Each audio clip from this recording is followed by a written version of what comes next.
Tudo bom, pessoal? Mais uma vez estamos aqui para falar um pouquinho sobre história no aulalivre.net. E o nosso assunto hoje é Idade Média, feudalismo, né? Então, vamos dar uma olhadinha o que nós temos inicialmente. A Idade Média, normalmente, ela é utilizada nas provas como modelo, o modelo francês, certo? E a datação dessa Idade Média vai de 476 até 1453 depois de Cristo, certo? Ela vai estar dividida em basicamente 2 períodos ou 3 períodos, depende do autor, certo? Eu vou apresentar para vocês os 3 períodos porque aí fica mais fácil de entender os 2 períodos, beleza? Então olha só, inicialmente vamos pensar que haverá uma alta Idade Média. Essa alta Idade Média, ela vai do século V até o século VIII, é um período de formação e consolidação do feudalismo. Lembra quando nós trabalhamos, quando nós vimos a parte lá referente a impérios medievais? Lembra da história do Reino dos Francos? Pois muito bem, o Reino dos Francos se dará ao longo da Alta Idade Média, certo? Bom, depois nós temos a chamada Idade Média Central. Essa Idade Média Central, ela vai do século VIII ao século X e é um momento então de consolidação e apogeu do chamado feudalismo, perfeito? E por fim, nós temos a Baixa Idade Média, que vai pegar o século X até o século XV, onde nós temos então um período de decadência desse feudalismo.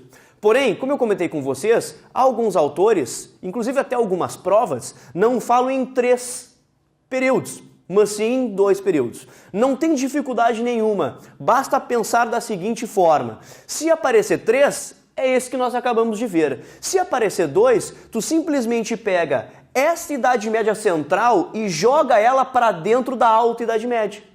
Então aí a Alta Idade Média, no caso de eu ter a divisão em 2 partes, ela seria momento de formação, consolidação e apogeu do feudalismo. Entendeu? E aí a única coisa que tem que te ligar é a datação. A Idade Média, ela não iria do 5 ao 8, ela iria do 5 até o 10. É só essa a situação que nós temos que ter, que nós temos que nos preocupar. Mas por que eles fazem isso? Porque alguns autores acham mais didático, acham mais fácil o entendimento quando eu coloco uma Idade Média Central para determinar que ali naquele momento eu tenho o feudalismo no seu momento máximo, ou seja, no seu apogeu. Tranquilo? Bom, seguindo então a ideia, né? Nós entramos nas causas para o chamado feudalismo. Tudo bem? Bom, o que eu tenho que saber? Queda de Roma é um elemento fundamental para que o feudalismo venha a se desenvolver, perfeito? Da queda de Roma, eu tenho que pensar num êxodo urbano, onde as pessoas, a população do meio urbano vai fugir para a área rural, buscando segurança e subsistência. Por quê? Porque com a queda do Império Romano, que era o Estado que dava segurança para as pessoas, essa segurança, ela deixa de existir. Então, a Europa, de uma forma geral, ela passa a ter muita insegurança e as pessoas então vão fugir para as áreas rurais, perfeito? Uma outra situação importante é o que os romanos, o que esta Roma deixará de legado ou de situações importantes para formar o feudalismo. Aí nós temos então, da parte de Roma, do povo romano em si, eu tenho o chamado clientelismo, que dará então origem às relações sociais dentro da Idade Média, dentro dos feudos. As vilas, que dará origem ao feudo em si. O que é o feudo? O feudo é um espaço territorial, é um pedaço de terra onde as pessoas vão viver, onde terão vida social, onde vão sobreviver, onde vão tirar o seu sustento, ok? E o chamado colonato, que era um sistema de servidão estabelecido a partir da parte final, de Roma, quando Roma começava a apresentar problemas com falta de escravos. Perfeito? Então, clientelismo, relações sociais, vilas, feudos e colonato dará a ideia para servidão dentro da Idade Média. Bom, depois da cultura germânica. Lembra que os povos germânicos correspondem àquela leva de tribos que vão entrar em Roma e vão ocasionar, então, um elemento importante para que ela venha a ruir. Então, essas tribos, elas acabaram também contribuindo com alguns aspectos culturais. Ok? Então o que nós temos? Nós temos o chamado direito consuetudinário, que é uma relação de tradições familiares, né? Onde então aí apresenta uma lógica de interesses entre grupos familiares para determinar, por exemplo, a relação de posse de terras, entre outras situações. E também o tal do comitatus, que vai dar origem na Idade Média aos laços de amizade, mais conhecido também como contrato de suzerania e vassalagem. Muito bem, olha só, depois eu tenho que pensar então uma quarta causa para esse desenvolvimento do feudalismo, que é a questão do cristianismo católico, ok? A igreja será a única instituição de fato organizada dentro da Idade Média ocidental, dentro da Europa. Então a igreja ela vai dar o suporte ideológico para aquele período para determinar as coisas da maneira que elas vão então se apresentar. Perfeito? Depois, por fim, eu tenho que pensar na Europa fechada. Este é um elemento fundamental, porque assim, ó, uma situação peculiar que leva as pessoas a ficarem fechadas no feudo, um espaço territorial, é a lógica de que eu não vou ter saída para relações comerciais. Então eu não tenho muita opção de sobrevivência. Ou eu vivo no feudo e dali eu tiro meu sustento, ou eu vou viver à margem, né? Numa situação de maior criminalidade. Por quê? Porque eu terei um expansionismo árabe para o Mediterrâneo, que a gente já andou conversando sobre isso, ok? E esse expansionismo árabe, ele vai estabelecer então o controle sobre o mar Mediterrâneo, que é a principal via de comércio existente na época. Então o que aconteceu? Quando o árabe controlou esse Mediterrâneo, ao mesmo tempo que eu tenho uma grande confusão na Europa decorrente da queda de Roma, com situação de criminalidade em função dos povos germânicos ali se apresentando, ora, isso acaba impossibilitando que o europeu ocidental desenvolva o comércio. Então, como eu não tenho comércio, qual é a outra opção que eu tenho para sobreviver? Basicamente, a agricultura. Então, eu vou ficar fechado num feudo e vou tirar dali o meu sustento. Então, aí eu tenho esta ideia de Europa fechada. Perfeito? E basta nós olharmos, então, agora as características gerais desse feudalismo, né?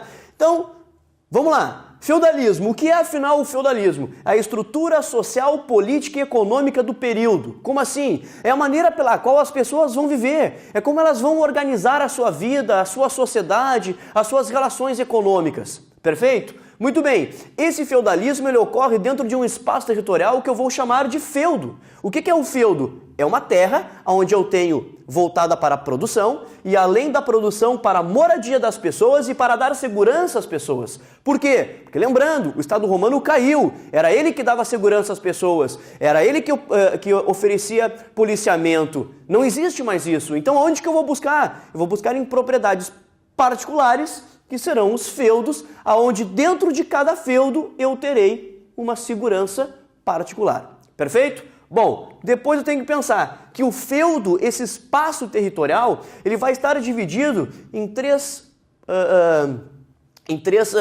partes fundamentais.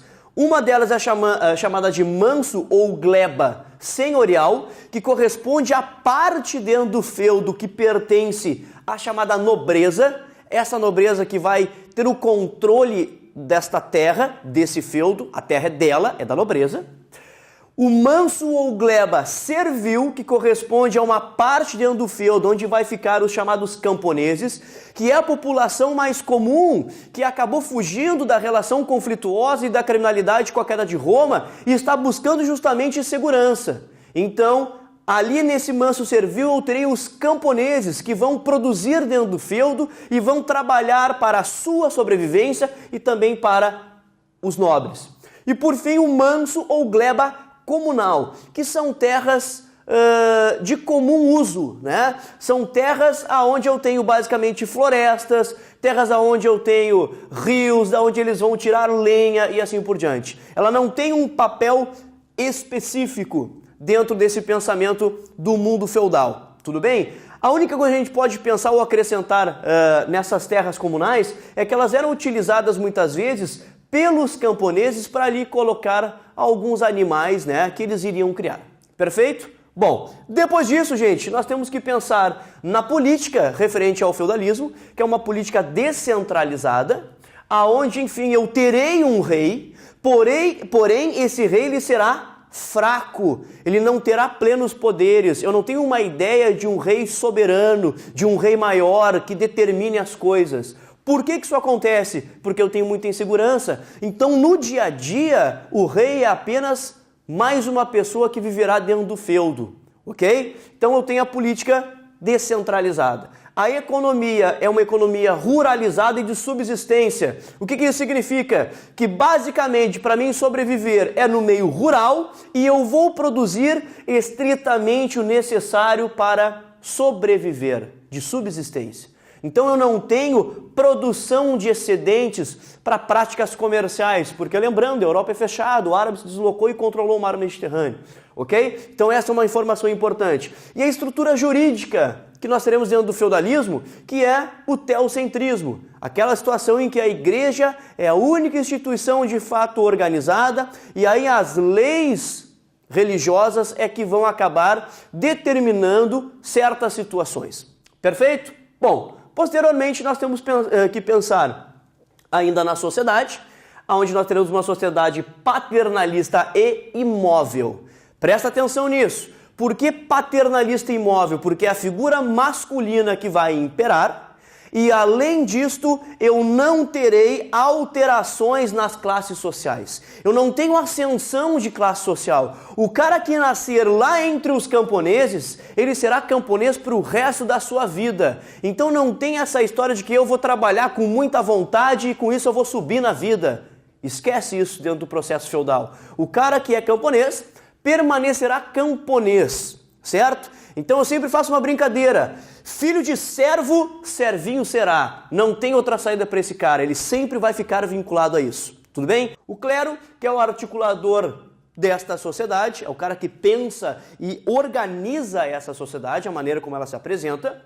A nobreza, que será a dona do espaço territorial, do feudo, onde nós temos o chamado senhor feudal e seus familiares, e os cavaleiros, perfeito?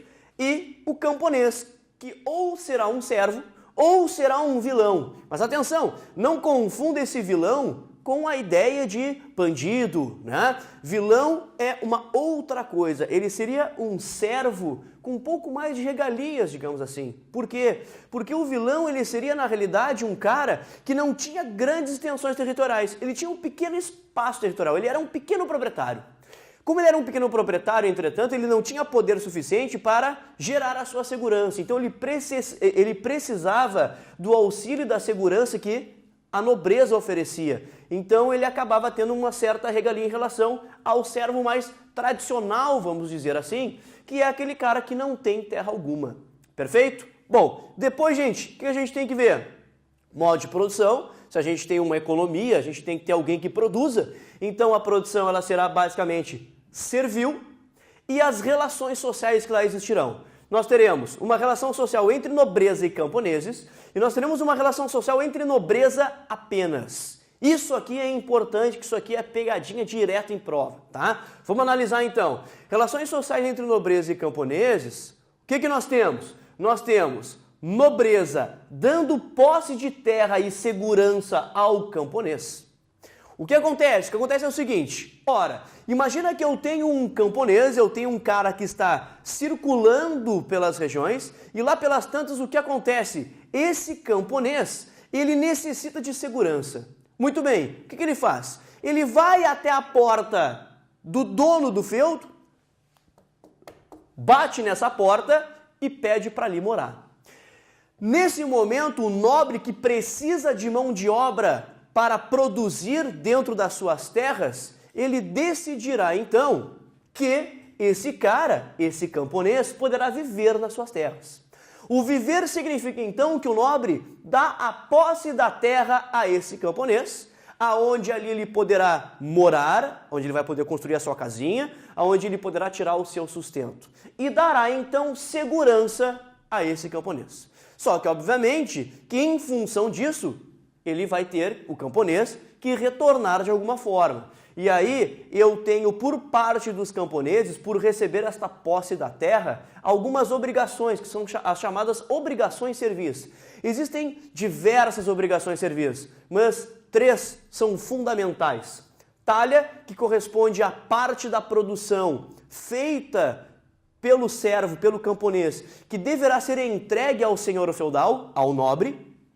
Corveia, que corresponde a um trabalho gratuito lá no manso senhorial, aonde então o servo ele vai fazer uma série de atividades, vai trabalhar para esse senhor feudal, para esse nobre, fazendo, enfim, desde servir a alguma situação de festa, até mesmo arrumar alguma necessidade, né, alguma coisa no castelo do nobre, enfim, alguma situação referente a isso. E as banalidades, que é o pagamento pelo uso de instrumentos dentro do feudo, ok? Então assim, ó, para o servo produzir, para o servo plantar, ele precisa muitas vezes de um arado, ele precisa muitas vezes de pá, moinho, enxada, enfim, todos esses instrumentos eles pertencem ao feudo. Se eles pertencem ao feudo, eles não pertencem ao servo, eles pertencem a quem? Ao nobre. Então, para usar esses instrumentos, o servo ele vai ter que pagar para fazer uso disso. Perfeito? Uma última informação referente a isso aqui, ó. Isso é pegadinha também. Posse da terra, não confunda com doação de terra. Posse da terra significa dar o direito de usufruí-la. Não significa doar a terra. Então, fica ligado. Como eu tenho uma sociedade móvel, jamais eu terei uma situação em que um camponês receberá uma doação de terra. Por quê? Porque a terra é o elemento que determina a relação de poder na Idade Média. Quem tem terra está bem, quem não tem terra está ralado, certo? Bom, depois, a outra relação social que é a seguinte: contrato de suzerania e vassalagem ou laços de amizade. Isso acontece apenas entre membros da nobreza. Só nobre participa disso aqui. Isso aqui também é pegadinha direta. Por quê? Porque os caras fazem vocês confundir o vassalo com o camponês. E o vassalo é um nobre. O que acontece é bem simples. Uma parte da nobreza que necessitava de auxílio acabava recebendo, então, a ajuda de outros nobres. A ajuda recebida, então, acabava se convertendo numa gratidão. Então, o que acontecia? O nobre que recebia uma determinada ajuda, ele doa terras para aquele outro nobre que o ajudou. Então, o que eu tenho? O nobre que doa a terra é chamado de suzerano, e o nobre que recebe esta terra é chamado de vassalo. Fica ligado nisso, porque muitas vezes as provas fazem um jogo de palavras aonde parece que o vassalo é um camponês. Ele não é um camponês, ele é um membro da nobreza, certo? Bom, por hoje é isso aí. Até a próxima, a gente se fala.